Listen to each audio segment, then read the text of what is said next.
Hi babes, it's me, Tia Kofi, and welcome to a brand new episode of the Final FronTia.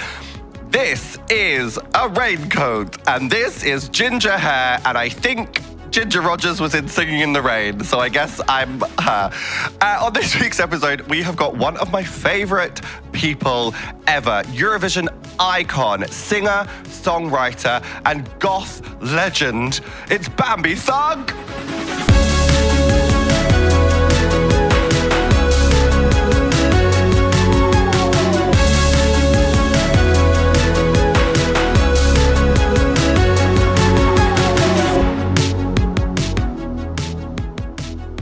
So this is the start of the podcast. We're starting now.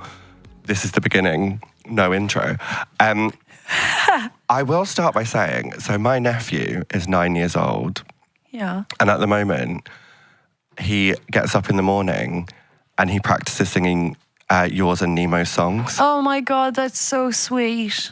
Literally, my sister told me and I was like, that's pretty fierce. And then also my sister was like, and that is exactly what I was doing at the same age, was just practicing Eurovision songs. I love that. But that's an impact. That is. I've had quite a few videos of kids like either practicing the dance or like just screaming it at the telly.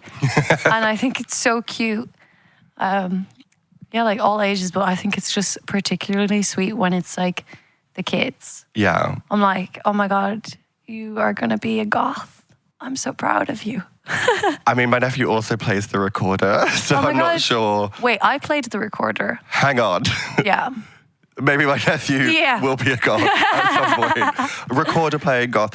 I want to talk a little bit about Eurovision. I'm a massive Eurovision geek. I'm a Eurovision fan. We all know this at this point. But watching the evolution of your performance from your initial selection to the final was probably one of the most iconic things that I've seen. Thank you. The way that it sort of like at its heart was like the same piece, but it grew and evolved with, you know, the people that you surrounded yourself with. Yeah. How did it feel sort of like watching both back and comparing? Oh, I watched the one from the national final and I'm like, it looks like, to me, in comparison, it's like a town pantomime. The first one.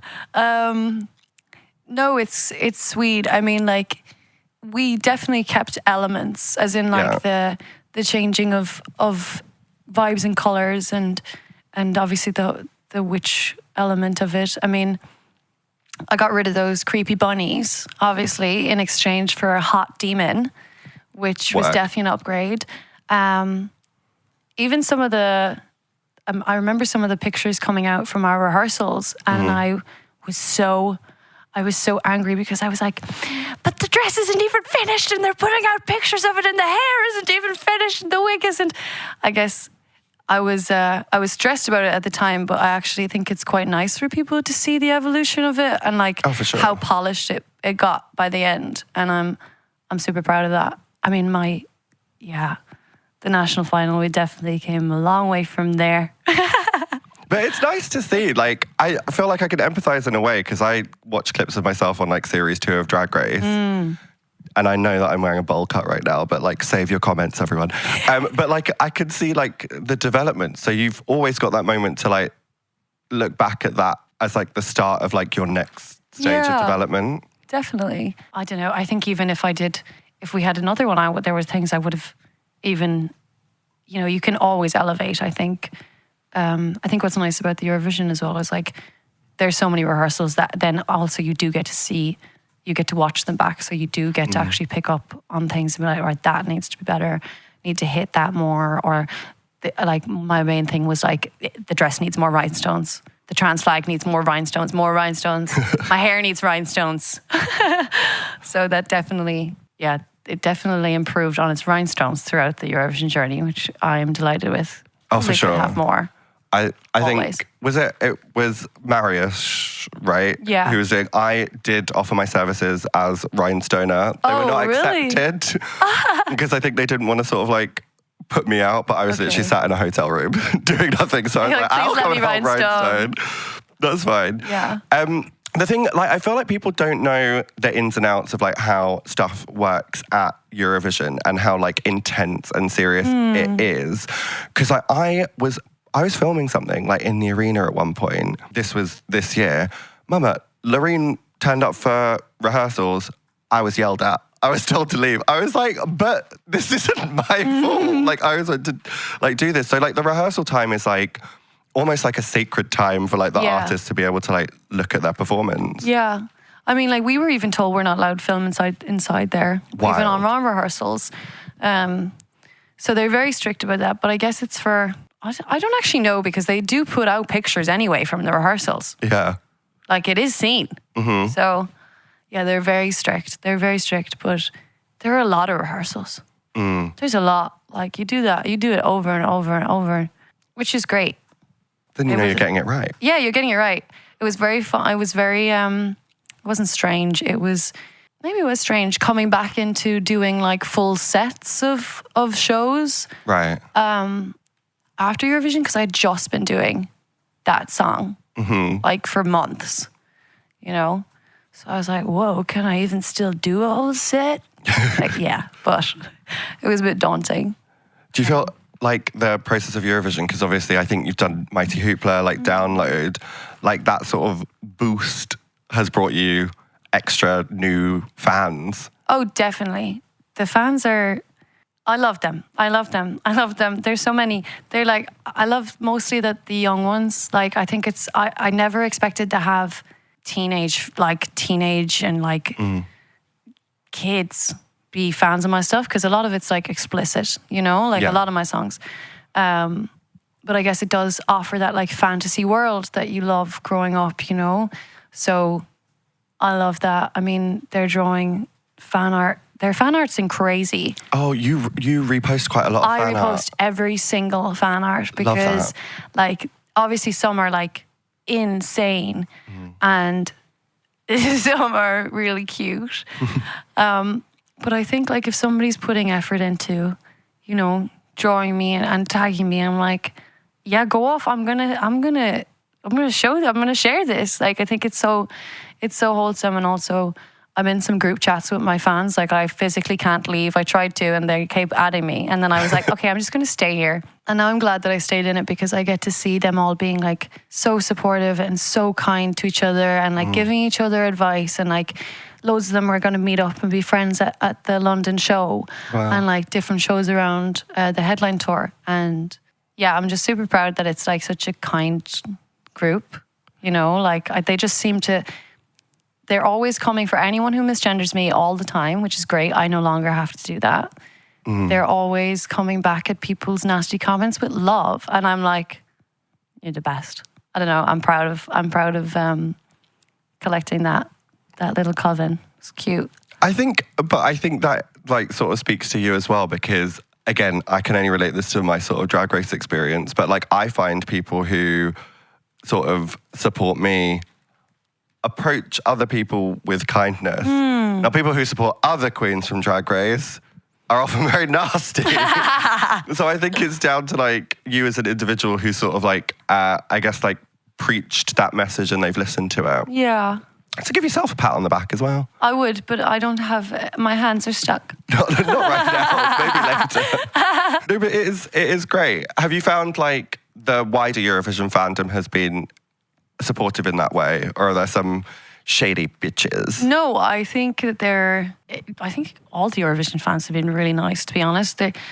It's more so people who stumble across my reels where I'm like in costume, and just like it'll come up on their page randomly, and they're like super Christian or something, and they're like, this is Satan, or like, you know, it's usually people who don't really know, or haven't even tried to get to know, that give the abuse. Yeah. I mean, you're always going to get hate, especially if you're doing something correct or impactful, you know. So I think as an alternative artist, and also as a queer person, like I'm already used to that kind of shit, you know. Sadly, it's just another thing to add on to being like, send you love and kindness for your nastiness. Again, on another facet of me. So I don't know, like the internet brings out the trolls, doesn't it? So you just have to put up with them. You know, there's just somebody behind a computer. You know that they probably would never say anything like that to you in real life. They're just bored. Yeah, I've had people leave nasty comments that I reply to something kind, and they're like, "Oh, sorry, I just wanted your attention." And I'm like, get it in a different way. Yeah. Don't be nasty. Don't be coming spreading some hate here. Say something nice. Yeah. Do you know, I found recently, it's not my TikTok, it's only my Instagram Reels algorithm. So I've got loads of like, quite like religious Christian Reels and stuff. And like a lot of people are experiencing this. And I'm like, how has this happened? What, you mean Pride you're Month? seeing them? Yeah, I'll like scroll. It'll be like Happy Pride Month. And then the next one will be like, yo, Ottawa, it's me, your teen minister. We're having a slay meeting on Saturday. That's a very specific one of this like teen minister who does like a high kick. It's weird. Maybe the algorithm, maybe there's somebody behind being like, we must push Catholicism on to everybody again. It's fading. Make it look cool for the kids. But it is very that. But like some of them as well, there's like this weird specific niche that is taking contemporary music and making it. Oh, God. Yeah. So there's this one that I keep getting constantly, which is Espresso. It's like this girl being like, I'm working late because I am holy. Like it's very awkward. Oh. But I do actually, it's my own fault because I'm like, I wonder what the lyrics are. So I actually like sit and listen to them.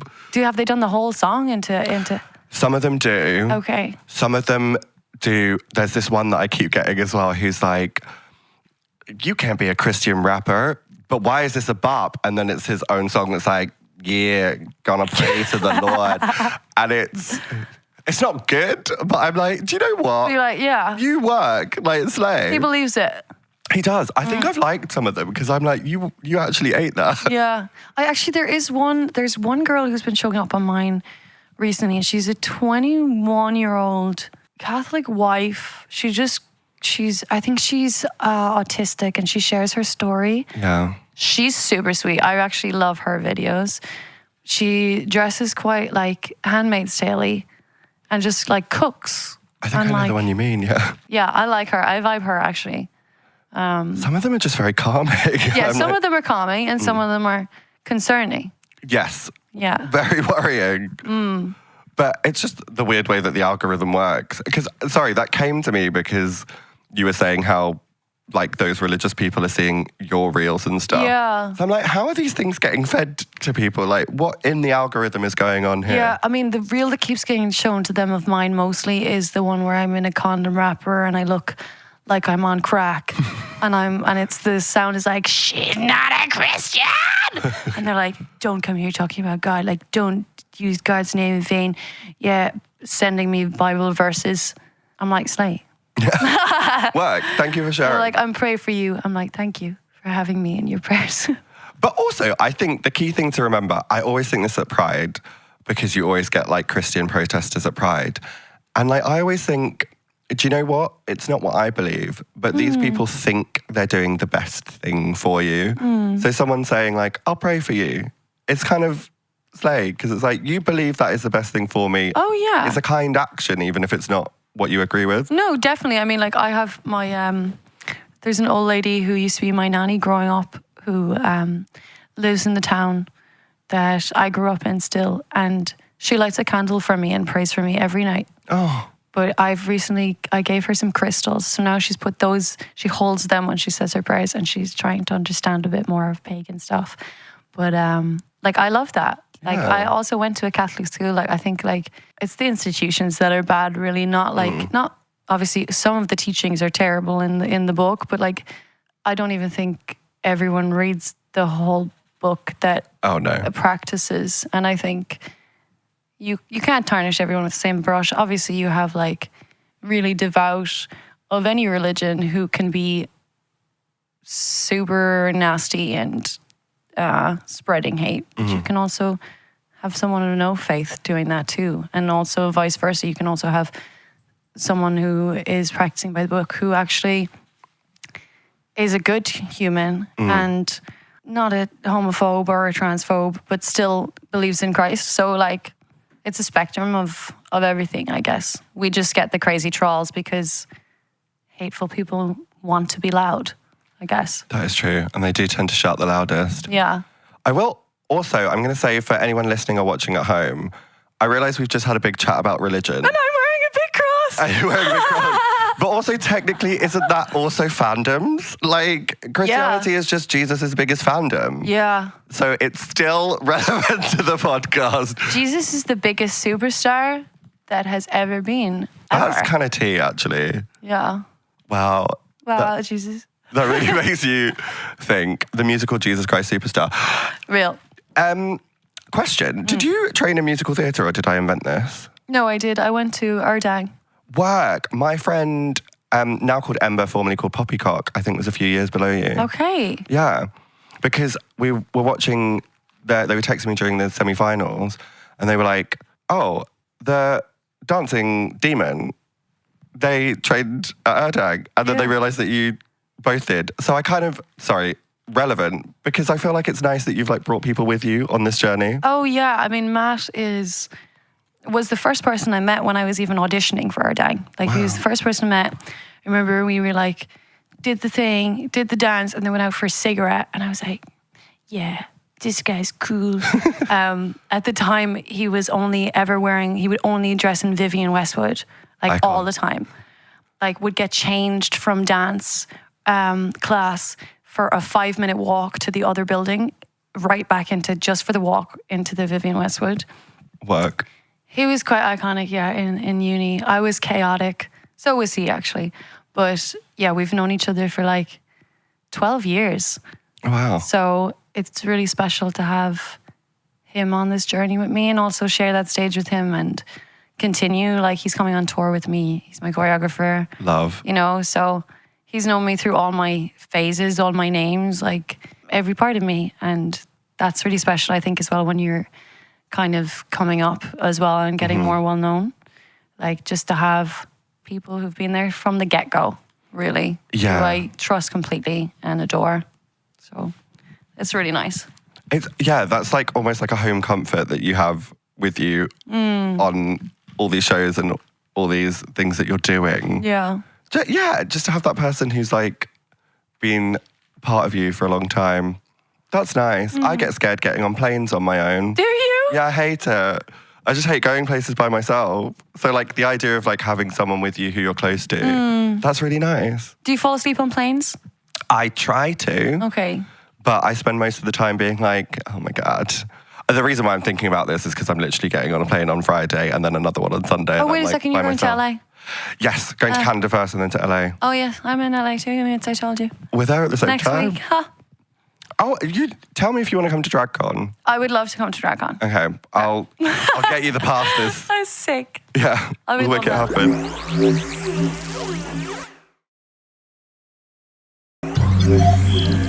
Right, let's talk about stuff that you love. Yeah. This is like predominantly, we're talking TV, we're talking film. Like what did you grow up on? What are you watching now? Oh, what did I grow up on? A lot of Sabrina the Teenage Witch. Love. A lot of Kenan and Kel. A lot of Sister. A lot of Tom and Jerry. A lot of Powerpuff Girls. Love. This is all talking my language. A lot of Saw. Okay. That's where we differ. Like a lot of Recess. A lot of like... Love. Nickelodeon kind of things. Disney. I was absolute Disney freak growing up as well. Really? All of like Little Mermaid 2, Cinderella 2, Pocahontas 2, Beauty and the Beast, Aladdin, Black Cauldron. I didn't even know there was a second Pocahontas or... real. Like, I was obsessed. Work. How do you feel like any of that sort of like Disneyfication feeds into like what you do now? 100%. 100%. I mean, definitely like the Disney villains I love. Oh, yes. Okay, that makes sense. But also just the kind of fantasy elements of it, I guess. You know? Like, the Black Cauldron is kind of a niche Disney movie. It's kind of giving Lord of the Rings. It's like this pig who sees into the future in this bowl, and there's like this horned king who looks terrifying, and there's no music in the movie. It's really scary. That horned king, that's a bit of me. Okay, Creepy, goth man. I might have to watch it. It's pretty good. Okay. It's pretty good. There was a lot of Disney growing up, not gonna lie. See, I wouldn't have seen that coming, but now you pointed out the villains aspect. I'm like, yeah, I see it. Yeah, but even the princesses and the prince aspect, like I loved all of them. Like Hercules was my favorite, and Hunchback of Notre Dame. I loved how it was kind of like real. Like she was shallow. Gritty. She picked the hot soldier over the hunchback.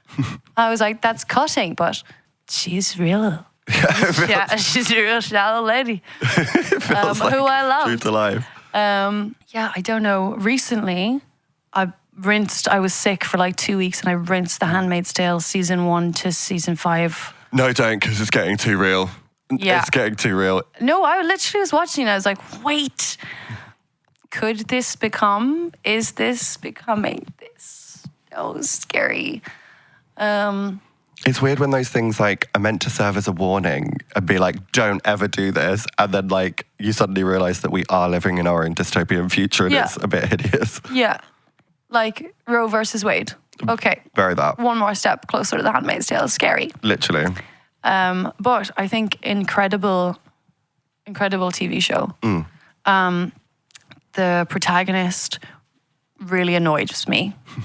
Like, I love it, but she has so many chances to get away and just is addicted to the pain. Which I find weirdly relatable. Yeah, real, actually. Yeah. I try to go away, but I can't. I love horrors, though. I see that. But I love... one of my favorite movies is Sigourney Weaver, Alien, because nobody makes monsters or creatures like they used to. Okay, fair. Like that's like a human in a suit. Yeah, that's just like a very lanky person moving around. It's terrifying and believable and better than CGI. Yeah, because it's actually like in camera happening in the moment. Yeah. Love anything that's like otherworldly. Watched Martian recently.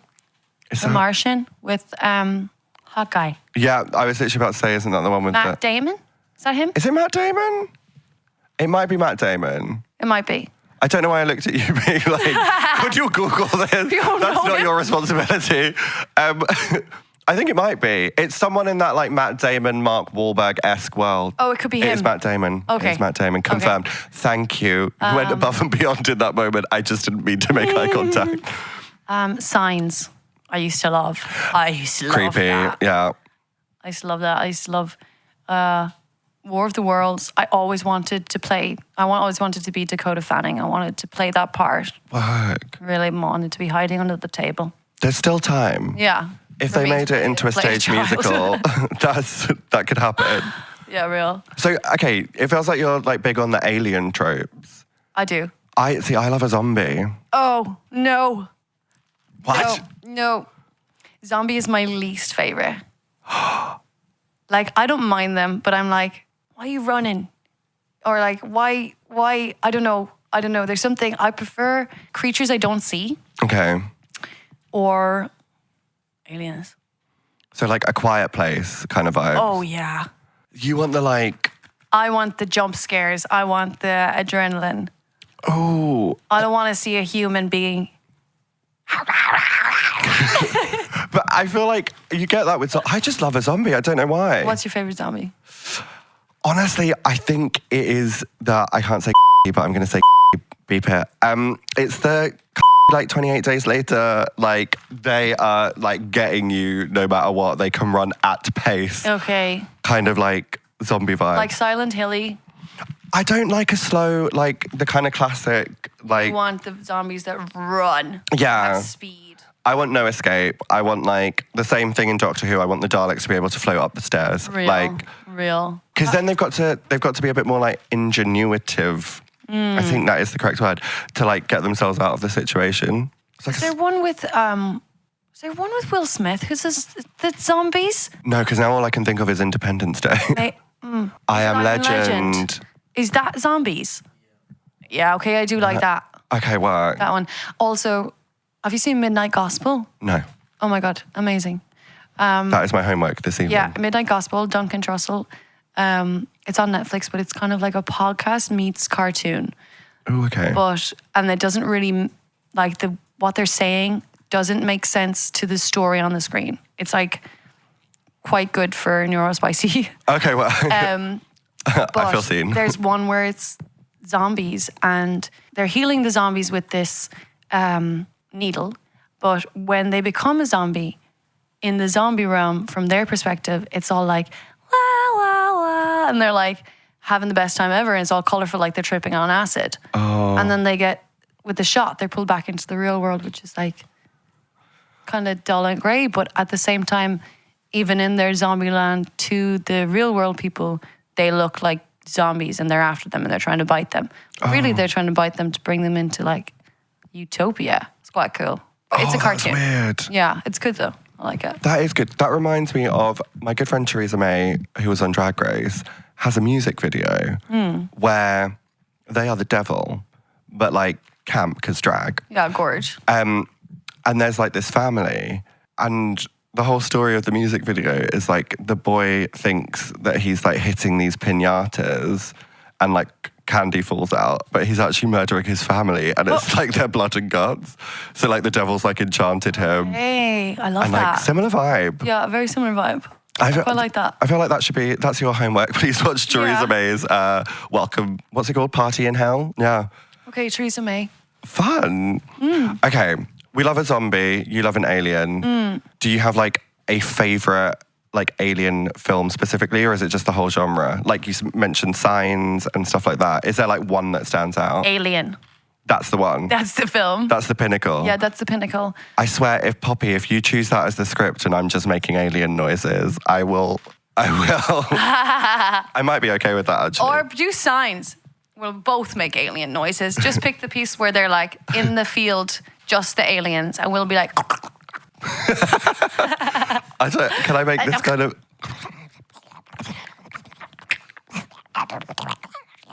You're very good at that. Thanks. That's quite an unusual skill. I'm like, I didn't see that coming.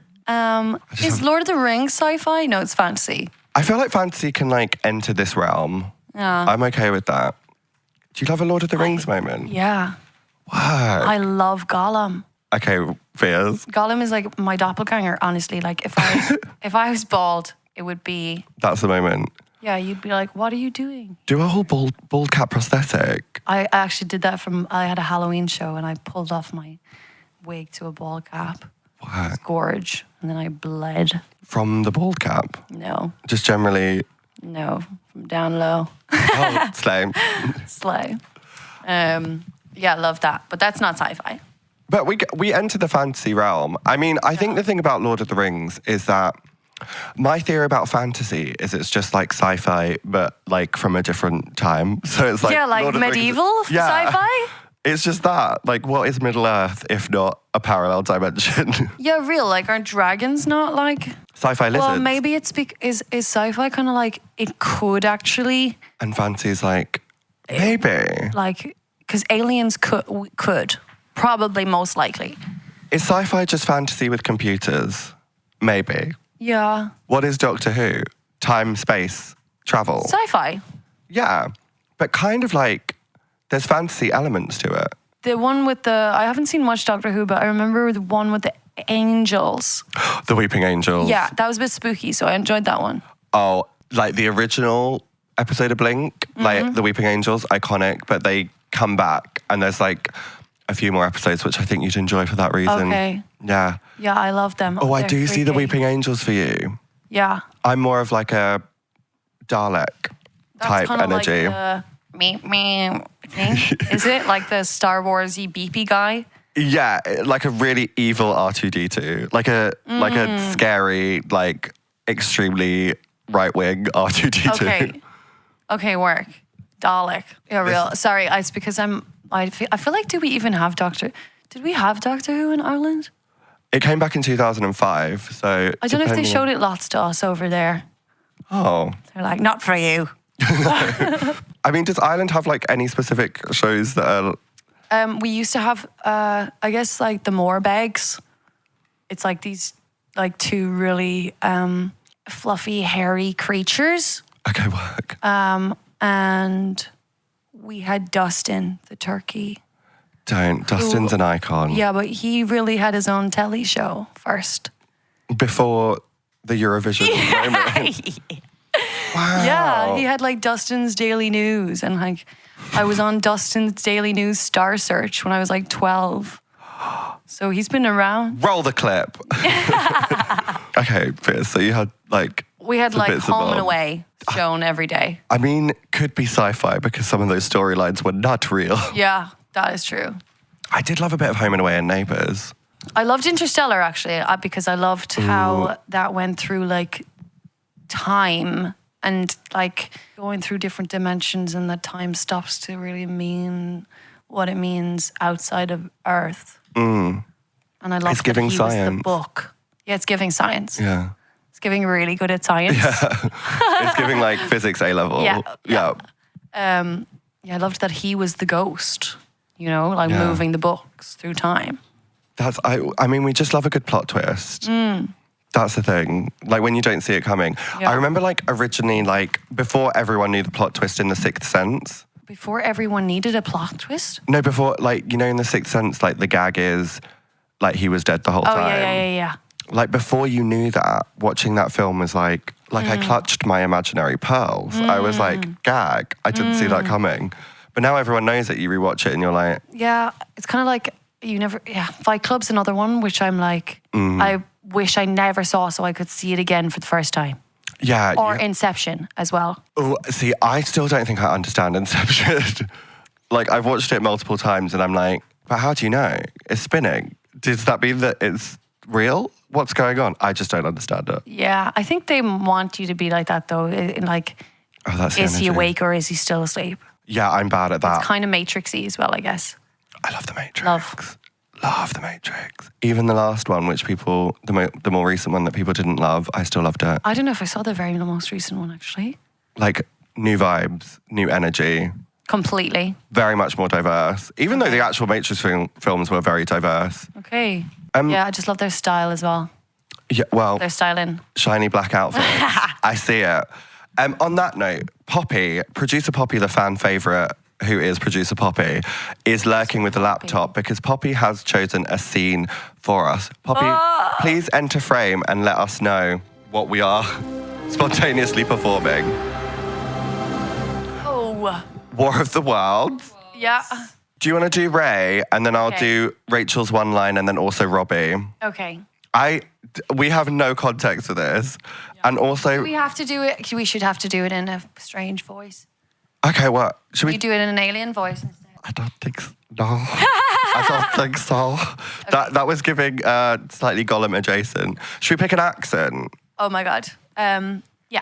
I'm horrible at accents. I can probably do like bad Southern.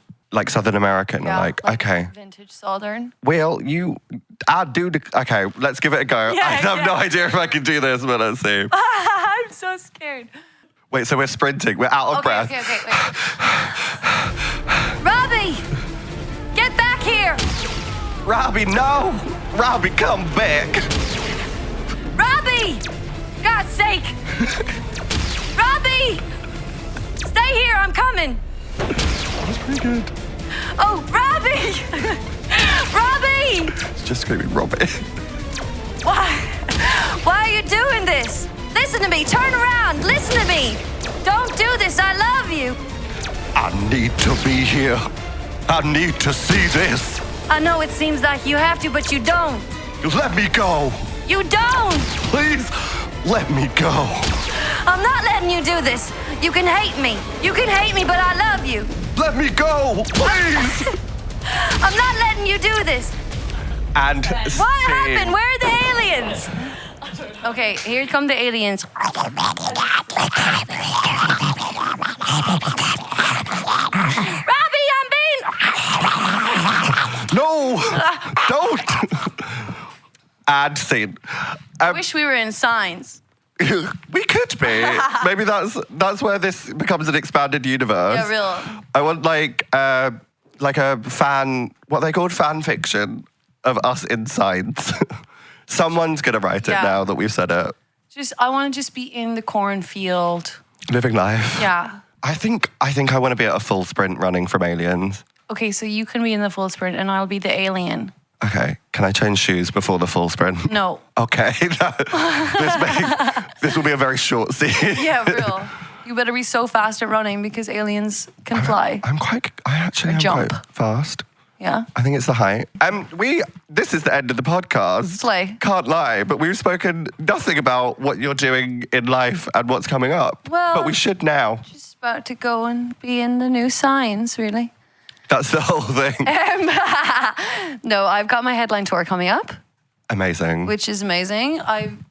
Coming up, I'm going to be able to get out of this cross and not sweat my tits off anymore. Me under here. Real. Yeah, I got my headline tour coming up. I'm doing Cork Pride, Love. which is sweet because it's Cork City. It's where I'm from. So I'm really excited actually to do that. And yeah, I'm just prepping for tour. I've got some festivals as well still coming up. And then I need to sleep after tour. Tour finishes in November. It starts in August. But then I've got new music coming out as well, actually. Got a new song.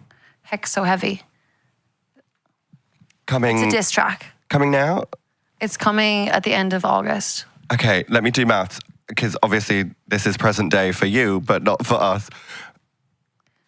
It's coming out soon. Beginning of August or end of August? End. It will be out in a few weeks.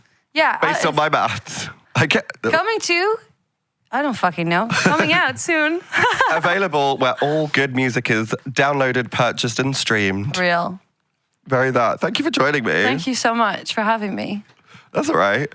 Usually this ends more awkwardly, but we concluded it, so I'm going to keep talking so the end of the podcast is awkward. Okay. What about I just slowly disappear? Okay, that.